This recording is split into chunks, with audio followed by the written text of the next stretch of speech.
Good evening. As part of the Romanian Cultural Institute's series of lectures on the history of Romanian music, I have been given the opportunity to talk to you about one of the richest periods in that history, albeit within a quite short space of time at our disposal, since afterwards we shall hear young Romanian musicians Simina Crăitoru and Alexandru Burcă play chamber works from the period in question.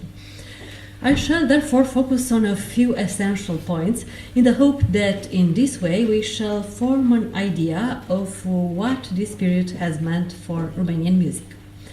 In the early 20th century, Romanian music made a significant leap in the area of complex composition, achieving this progress in an extremely short period of time, and with George Enescu as its principal proponent. Nevertheless, in the same period, more than ever before, there was also a secondary level at which numerous composers made significant achievements in symphonic, choral, chamber and ballet music. Without these composers, Romanian music would never have attained its present level of development, even if they did not forge for themselves an international career comparable to that of George Enescu. At the tertiary level, we find composers who, although not brilliant, made significant contributions to the historical development of Romanian music in that period, particularly as teachers, promoters of musical culture, and musicians, and who are worthy of mention even in a lecture as brief as this. Let us begin with the third of these levels. Alfred Alessandrescu is an interesting figure who had a long career as a chamber pianist and who for almost 4 decades conducted the orchestra of the Romanian Opera in Bucharest, at the same time serving as the deputy director and conductor of the Bucharest Philharmonic. He made a notable contribution to the period between the wars. Composer and ethnomusicologist Constantin Brăiloiu is worthy of note for his harnessing of Romanian folk music. In the interwar period, he held a number of positions that were highly important in the context of Romania's musical life. He founded and ran the Folk Music Archive of the Society of Romanian Composers, and he taught at the Bucharest Conservatory and Academy of Religious Music. He was later at the forefront of the international ethnomusicology movement. In 1944, he founded and subsequently headed the International Folk Music Archive in Geneva. Another name is Ioan Dechirescu. He was a conductor and composer who mainly wrote choral music and was a leading figure in the Romanian choral music movement, at the forefront of which was the Carmen Choir. In his work, he draws on a number of archaic folk genres, harnessing the inflections of folk melody. Another name is conductor and teacher Gheorghe Dima, who was one of the most important promoters of musical life in Transylvania, introducing the madrigal genre to Romanian compositions for choirs. And last but not least, for this period, we should mention Dinu Lipati, one of the greatest pianists of the 20th century, but also an interesting composer in his own right, who thrice won the George Enescu Prize for Composition and also the Silver Medal of the French Republic in 1947. Let's listen together to a short choral piece representative for this period, written by one of the names I've told you before, Ioan Dechirescu, the Cuckoo's Song.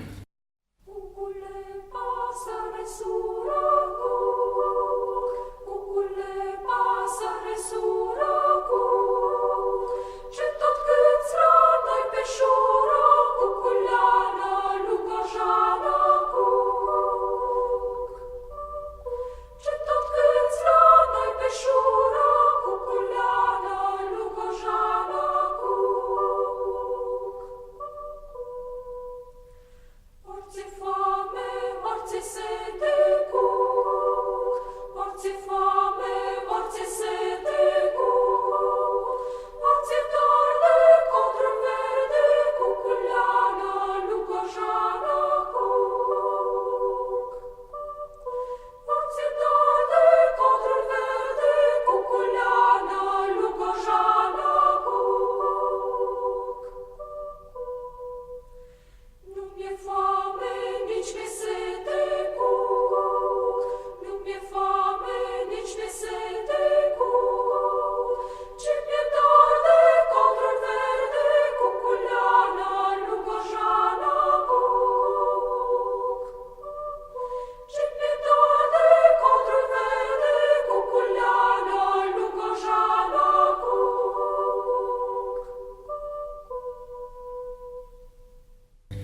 was the Madrigal Choir, a recording from the Golden Archive of Radio Romania.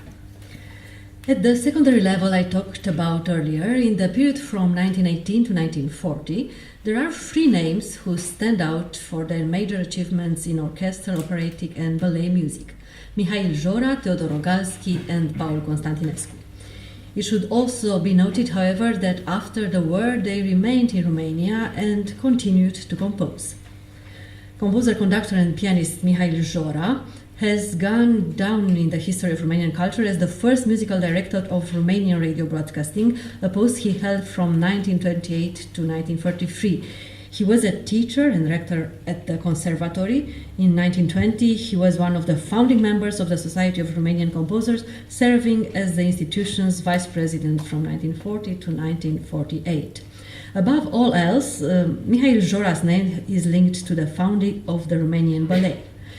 He was the first to combine choreography with music written by Romanian composers on national themes, drawing their rhythms from Romanian folk music.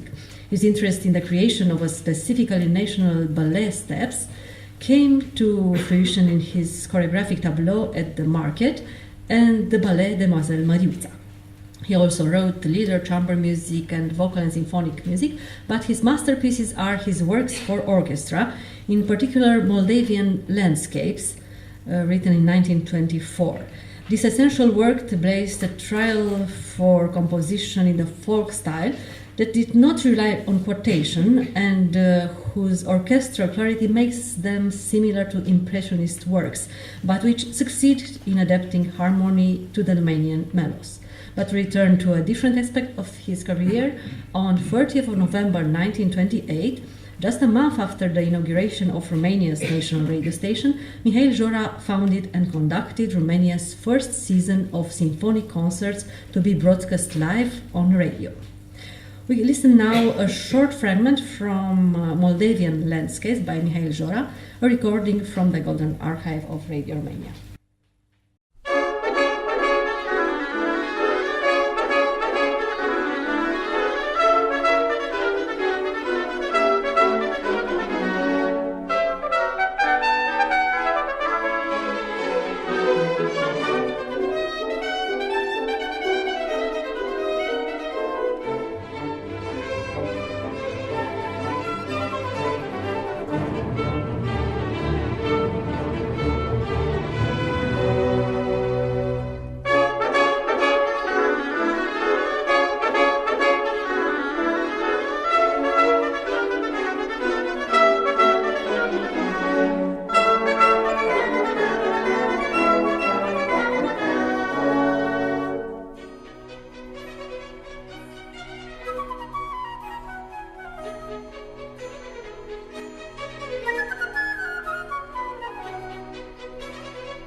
Composer, pianist and conductor Teodor Rogalski was head conductor of the George Enescu Philharmonic in Bucharest and taught orchestration at Bucharest Conservatory.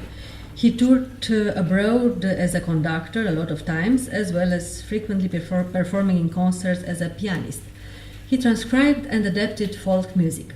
Teodor Rogalski wrote memorable works for chamber ensembles and musical theater, but his great gift as an orchestrator is reflected in all his symphonic works, which stand out for their modern writing, their tonal diversity, and the clarity of their musical discourse, and which often masterfully combine lyricism and humor. Let us now listen to a short passage from his two symphonic sketches, Funeral in Pătrunjel and The Rain Dancers, Paparu.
Composer, violinist and conductor Paul Constantinescu is the third major name from the interbellum period in Romanian music. Like the majority of Romanian composers from that period, he collected, transcribed and adapted folk music and ecclesiastical chants.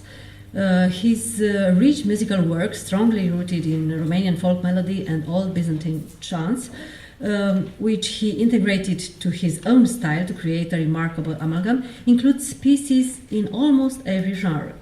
Let me mention just one of these works, his comic opera A Stormy Night, an adaptation of Caragiale play, whose premiere was held in Bucharest in 1935. The way in which Paul Constantinescu found a musical equivalent for the milieu described by Caragiale is remarkable. He employs the musical style of the gypsy fiddlers, as well as urban folk idioms, the ballad, the waltz, the songs of the artisans' quarters. The orchestra plays an essential part in the development of the dramatic discourse, a part equal to that of the voices at the very least. A Stormy Night is without doubt one of the masterpieces of the comic genre and is unique in the history of Romanian musical theatre. Paul Constantinescu's work is also of exceptional importance to vocal symphonic music, particularly in his oratorio, The Passion and Resurrection of the Lord, and Byzantine Christmas oratorio. Finally, we move on to the main point of our lecture, in which we shall see that the greater part of Enescu's work and the period of his maturity as a composer coincide precisely with the period from 1918 to 1940. Composer, violinist, pianist and conductor George Enescu, born in 1881 and died in 1955 in Paris, was famous as a violinist throughout Europe as the beginning of the 20th century and from 1923 in the United States too. But his career as a violinist did not interrupt his career as a composer, a high point of which was 1931, the year when he completed the opera Oedipe. Enescu was a total musician with rich and multiple gifts, as well as being an eminent violin teacher whose pupils included Yehudi Menuhin. His aureole as a performer often meant that the deep originality of his compositions was overlooked. In his work, Enescu was inspired by the folk music of his native land, but his career as a composer reveals a progressive tendency toward a sublimated use of this folk music. After a period in which folk music played a mostly picturesque part, Enescu arrived at an original combination of inspiration that drew on the great classical and romantic traditions on the one hand, and some deriving from folk sources on the other. It is in the third sonata for piano and violin in 1926 that Enescu's genius truly shines, arriving at the method of composition in the Romanian folk style that Enescu adapted was no longer folk motifs, but other kinds of element, diatonic and chromatic modes, principles of acoustic organization, manners of instrumental performance, specific timbres. Enescu composed laboriously, returning again and again to his scores, erasing, rewriting, adding, modifying. Extraordinarily exigent with his own work, Enescu never experienced lapses of inspiration, but rather suffered from a lack of time to polish his works as highly as he would have wished. Enescu's themes are exceptionally personal in their characteristics in most cases. A theme will have a generative cell which may or may not be drawn from folk music, and every time it recurs, new configuration will appear. It will be subject to new variation, new intervallic arrangements, new ornamentations, new patterns of riff or timbre. In many of his works, we may remark the persistence of the cyclical principle. In his organic assimilation of the folk music, rediscovering the deeper malice of his people, Enescu employs daring compositional techniques, embracing experiments with timbre that makes us think of Schoenberg and Weber on the other hand, and the quarter tones that we find in Oedipe on the other. In this inspiring and bounteous work, the rich musical material conveys the grandeur of the Greek myth and its tragic import. The noble figure of Oedipe here attains universality and profound human meaning, symbolizing man's pitiable struggle with fate. Also from the period under discussion, the First Symphony in C major, for large orchestra, piano, celesta, harmonium, and choir, has recently been performed in London, where it was conducted by Vladimir Jurovsky, who also conducted Enescu's masterpiece Oedipe at the Royal Festival Hall last year. It was also in this period that Enescu wrote the greater part of his chamber works, the 3 sonatas for piano, the 3rd sonata for piano and violin in the Romanian folk style, the suite for violin and piano, titled Impressions from Childhood, and the 3rd village suite from orchestra in D major. Let me conclude with a musical example that you will also hear live in the recital that follows, the Fiddler movement from the Impressions from Childhood suite, performed by violinist Gabriel Croitoru, the father of the young violinist you will hear this evening. So, from the Golden Archive of Radio Romania, Gabriel Croitoru performing the Fiddler.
This is the short version. The complete version we see Croitoru in the next minute. Thank you very much.